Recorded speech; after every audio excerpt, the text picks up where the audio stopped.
এখানে একটি ছেলে বাগান থেকে গাজর কেটে নিয়ে যাচ্ছিল এবং গাজর কেটে নিয়ে এসে গাজরটিকে একটি পাত্রের মধ্যে দিয়ে জল দিয়ে সেটাকে ধুতে লাগলো এবং সুন্দর করে ধোয়ার পর সে আরেকটি পাত্রের মধ্যে রাখলো।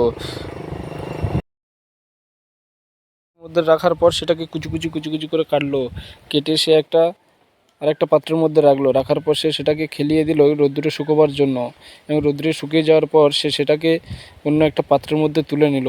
তুলে নিয়ে গিয়ে সে আরেকটা পাত্রের মধ্যে দেখলো, রেখে সেখানে জল দিয়ে ভালো করে সেটাকে ভিজিয়ে নিল।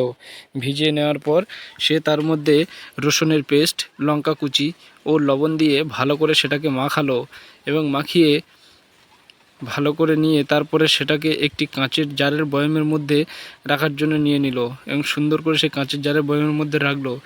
রেখে তারপরে সেটাকে নিয়ে গেল, নিয়ে গিয়ে সে সুন্দর করে মাংস কেটে নিল, নিয়ে তার মধ্যে দিয়ে রান্না করলো। রান্না করার পর খুব সুন্দর করে সে রান্না করলো এবং সেটাকে একটি পাত্রের মধ্যে তুলে নিল খাওয়ার জন্য।